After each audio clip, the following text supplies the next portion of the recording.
Alignments are these days one of the most contentious pieces of the Dungeons & Dragons systems. 5th edition has really downplayed them, and though they still exist in the system, they don't really have a lot of mechanical implications. Pathfinder 2nd edition, for example, has removed all mentions of alignments in their remaster. Newer TTRPG systems, such as Draw Steel or Daggerheart, completely abandon the idea. It's not a new trend. Players and GMs alike have maligned the alignment system for years, and too many players have used it in a completely backwards way. I don't think alignments as an idea are the problem. The real problem is twofold. The alignments are this mathematical grid, and that people use them wrong. What I mean by using them wrong is that too many people have used them prescriptively instead of descriptively. Alignments should be describing your character, their personality, their beliefs. What people did instead, and what old editions of D&D encouraged, was shutting you down in an artificial mathematical box. For example, paladins in 3rd edition had to be lawful good. There were librarians and prestige classes and whatnot that allowed you to have a character who was essentially a paladin but could stray from that rigid requirement, only to be given a different one. But overall, the paladin had to fit within this one box. And enough said, there was a lot of arguments about what exactly constitutes lawful good, for example. People would try to put real-life, historical or present-day public figures into those boxes and say things like, Mustache Man was obviously lawful evil. I mean, he was, but that's beside the point. And people would use those alignments and their descriptions as a list of things they were allowed or not allowed to do. Here's the thing. Real people are very complex creatures. Sometimes people hold conflicting beliefs, such as wanting extreme personal freedom, but at the same time believing that this specific minority does not deserve to be happy and is not allowed to enter bathrooms. Sometimes people do terrible things that do not align with their conscious personal moral compass, but they still do it, either finding ways to justify it to themselves or saying, oh, it's okay in this case. In an old D&D game, either you, other players, or OGM would argue with you if it's reasonable for your character to do that because you put neutral good on a sheet, threaten you with moving you to true neutral, and expect you to hold up to its standards now. It was, not good. Maybe like true neutral or lawful neutral. Anyway, but I am here to tell you that it's not alignments themselves that are the problem. Besides people using them prescriptively, the real problem is what those alignments are. We need to move away from this mathematical grid and devise a system that describes a character's moral alignment in a more humanistic and natural way. And here is the set of values I devised to be represented among cosmic forces and metaphysical manifestations in my world of Shoestone. The main system presents a set of moral values that a character can feel aligned to, and they can be aligned to one or two or all or none of them. There is no set limitation of how many can or can't be, because that's not how real people work. And if you don't set yourself as aligned to one of them, it doesn't mean you can't value that. You just put different things first, and the values I decided to set apart are faith, family, glory, honor, liberty, nature, justice, reason, and survival. What you might notice is that most of these things are among concepts we usually see as a quote-unquote good. Honor, justice, faith, they all sound really nice. But they can all be twisted and used as justifications for doing some very bad things. And none of them strictly corner you into being a very specific personality, but trying to stay aligned to one of them or being forced to deal with a conflict between them can lead to some good RP moments. Proceeding from here on, I will delve deeper into some of those concepts and how they play out. Faith is a concept that is easy to represent as something inherently bad among modern and often left-leaning writers. I am not a religious person myself, and I have expressed on occasion my disdain for what faith can do to people, but faith in itself isn't bad. Depending on who you ask in the real world, faith can be either the only moral value that matters, or it's a decrepit institution that is ruining the modern world because people are too concerned with an invisible man in the sky than with the needs of real people. But that is exactly why it makes a good alignment, because we can see it as both good and bad. When faith is good, it's the opium of the masses. It provides a relief to people who can't find it anywhere else. When faith is good, it's about charity and compassion. When faith is bad, it's smiting the unbeliever. It's about persecution of people who do not share your faith or just do not have one. And only you can decide what you do with your faith. Or can you? The whole idea of faith is about putting your trust in something else, something bigger than yourself. When you align yourself with faith, you are saying you are ultimately a flawed humanoid being, and you cannot trust yourself to come up with the ultimate answers. And these cosmic beings, much older and knowledgeable than you, know better, and you trust their judgment. Faith mixes well with justice, often shaping up as tradition, a set of rules handed down from on high that you trust are a good thing. It can also conflict with justice when the rulers of the government disagree with your faith and you have to choose between the law of God and the law of man, like Antigone in the classic play. Faith also mixes well with family. The same people often putting their values in both of those concepts, gods prescribing honoring your family and proliferating your kind across the world. But faith can also destroy family when your religion demands you shun your children for turning away from it. On Shoestone, the realm of faith is a celestial realm of endless light and calm contentment, ruled by Solace the Sun Queen and her angels, the oldest of whom are god-level beings with divine powers they can grant to clerics. It maps most directly into our ideas of heaven. Family is another value the modern world likes to tout about like it's the end-all be-all of all morality. You can kind of see why. It's one of the things we're almost hardwired to value. The continuation of our species necessitates that our biology strongly encourages having families, or at least producing families for someone else.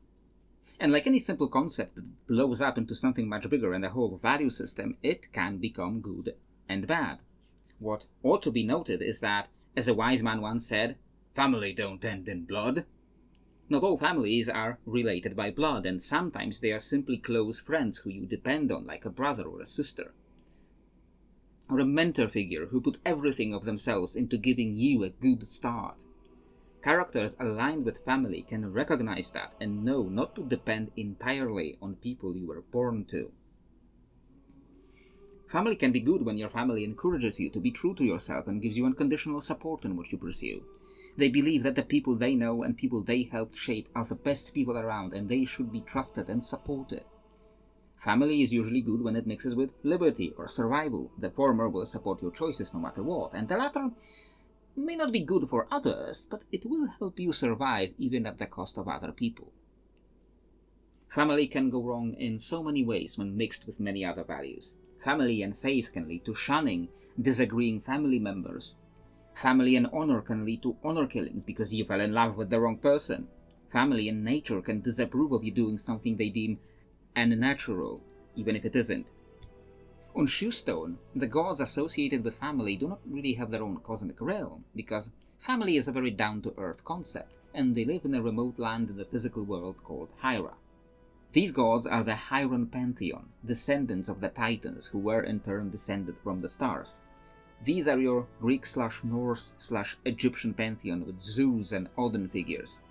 They really like to meddle with mortals, making demigod children and getting into contests with particularly talented mortals. They behave a lot like humans, because family is a very human value. Glory is the ultimately selfish pursuit of your own ambitions, your need to be recognized as good, as important, strong, as a valuable member of society, or simply someone better than all the others. It's not hard to see how glory can be both good and bad. Our first instinct may be that it's bad, because we associate it with pride, with selfishness, with putting yourself above others.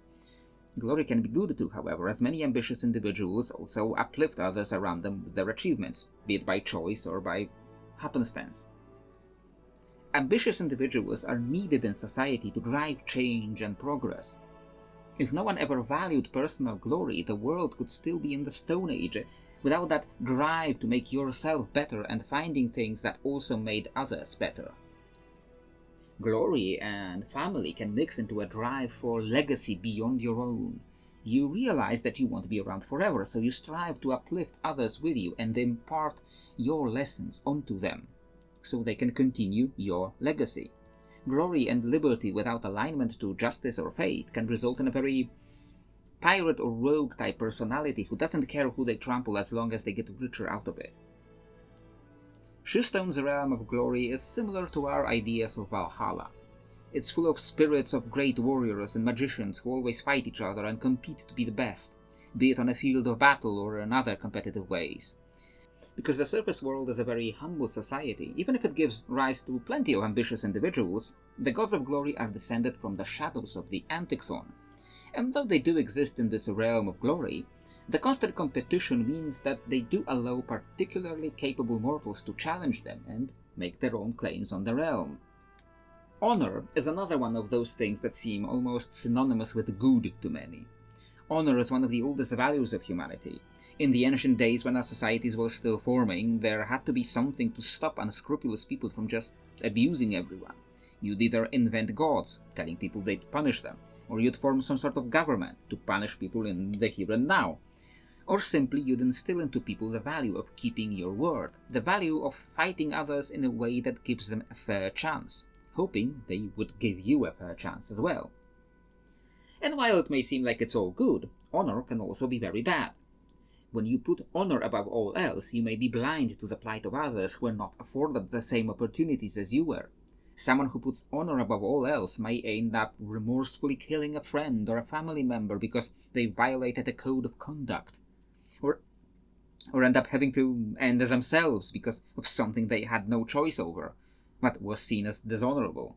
And too often honor is used as an excuse for doing bad things to people and justifying it to yourself.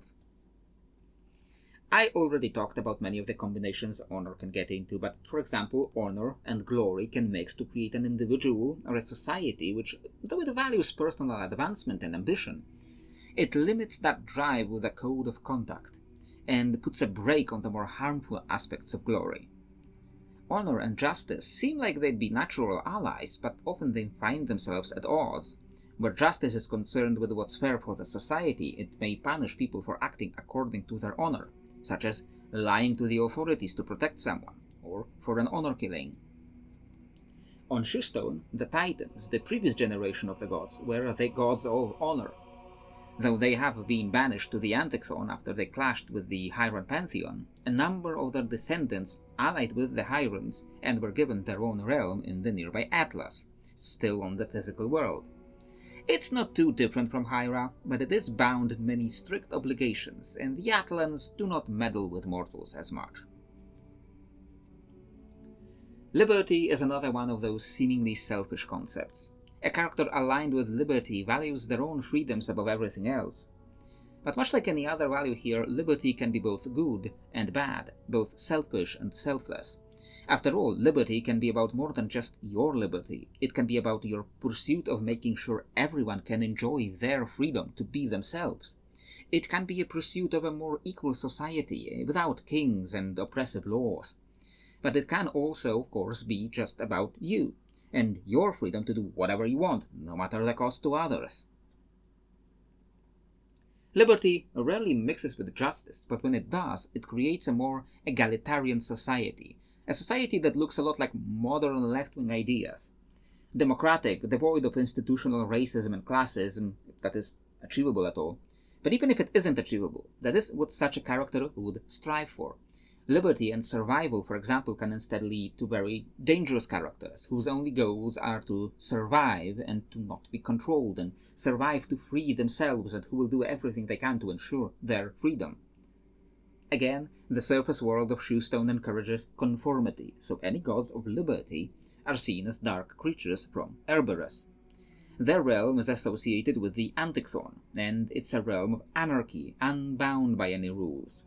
They do not like to present themselves to people too much, even to the souls of their petitioners, because they think they could influence them too much and limit their freedom. They remain there, but they are subtle, invisible creatures, for the most part. Many people in the real world cite nature as if it was God.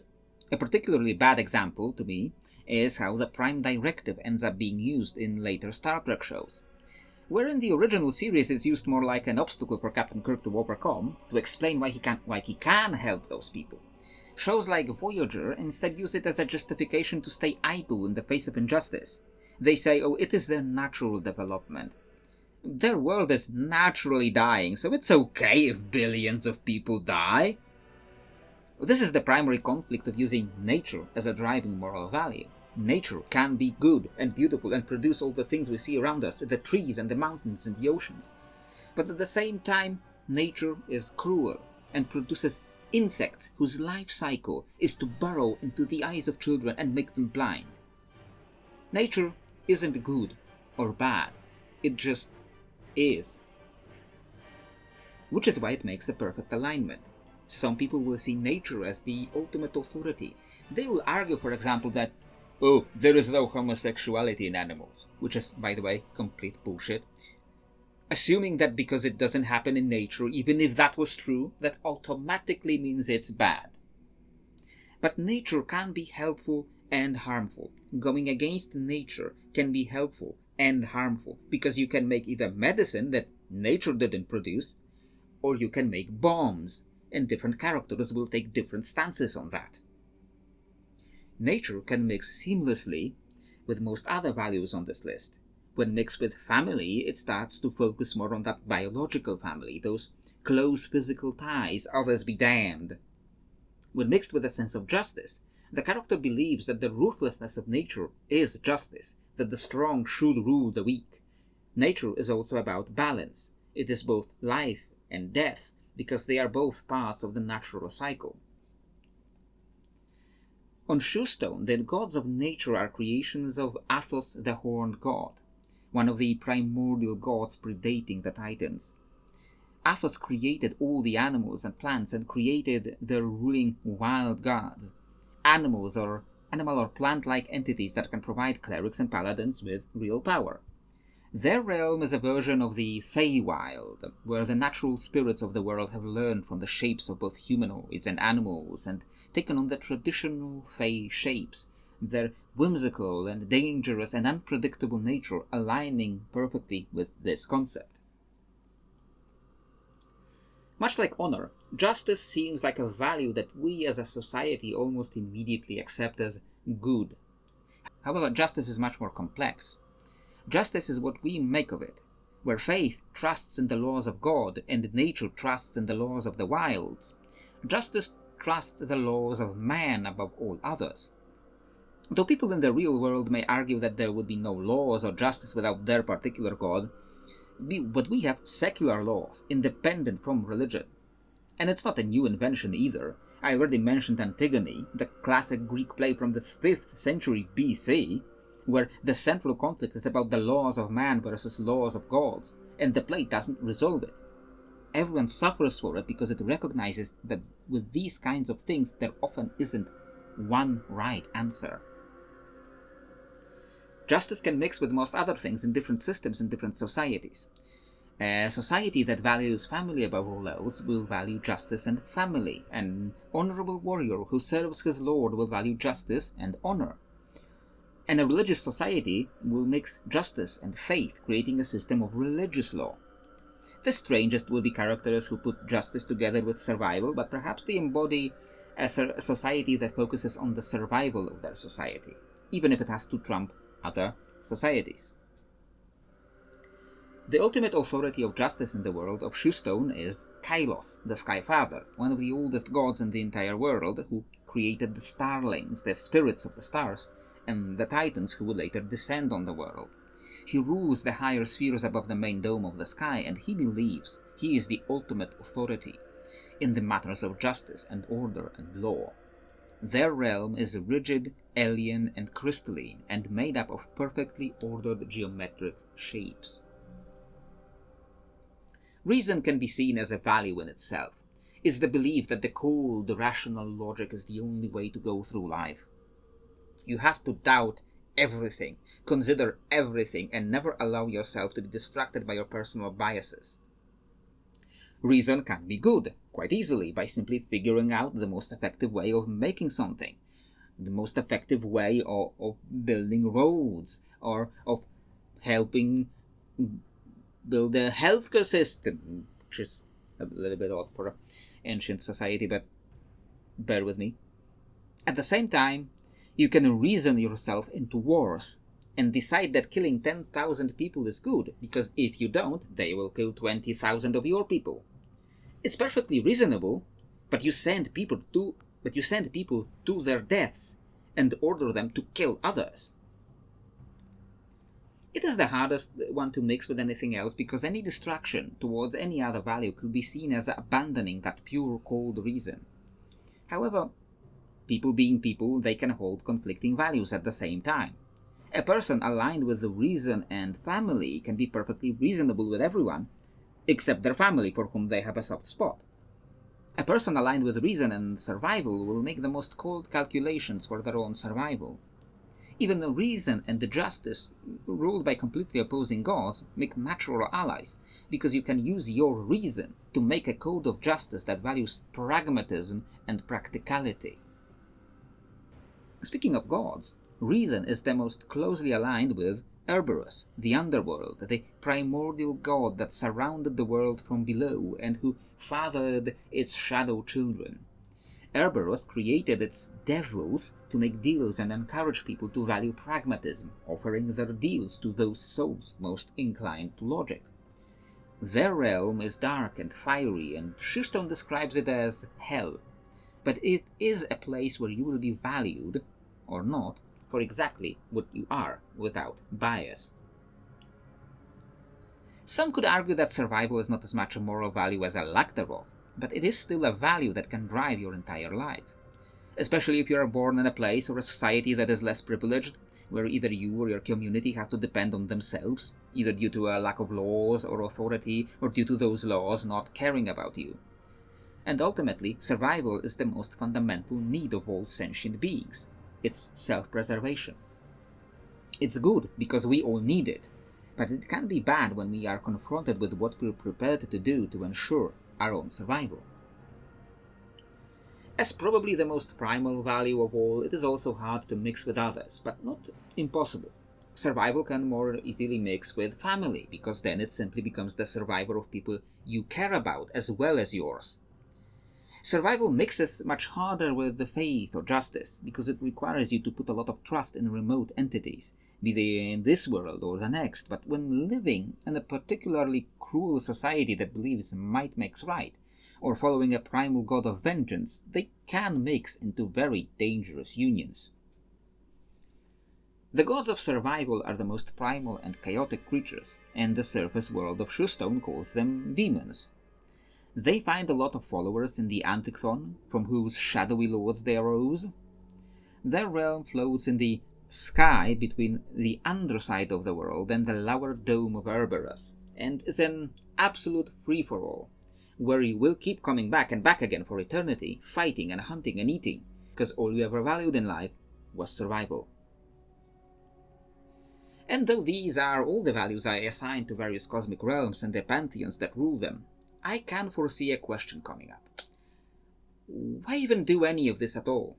Can't we just free-form describe things we value, be they from this list or any other? We could, yes, but I do find that having some form of alignments creates some interesting role-playing opportunities. When you have to confront your values, which may conflict with each other sometimes, you may find yourself having to choose to go in one direction or another. And even if you don't lose either alignment, it will help your character develop, gain more nuanced views on the world and life. More nuanced than good and lawful, without a mathematical grid to put them on. This system of alignments helps your character feel more like a person, while still giving you a certain descriptive power. Because there really is a value in having these descriptions in a game. Even if they're never applied to PCs, seeing them on NPCs or societies helps you define what to expect from them. If you open a gazetteer for a fantasy world and see Solaro, alignments, faith, glory, it gives you an instant picture of what to expect. and the better one that neutral good would give you. And if you wanted, you could add mechanics to it. I would refrain from mechanics that punish people for not acting according to their alignment. What I would do is put rewards for acting towards a certain alignment. For example, if you act according to your stated alignment, you gain an inspiration point. If you act according to an alignment that isn't on your sheet, a god associated with it appreciates it and gives you something. Some small miracle, removes an exhaustion point, heals your wounds, or gives you an inspiration point again. Well, these are the primary values which I found to be fitting moral alignments for fantasy TTRPG characters. Do you think I missed any major values? Or maybe you think one of those should not be on the list as its own thing? Or maybe you don't like the whole system at all and want to tell me why you prefer not having them at all. But if you enjoyed it, I'd love to hear what alignments you or your characters or your societies in your games would have. Meanwhile, this will be it from me for this week, besides the Ruined King live streams, and I hope to see you next time.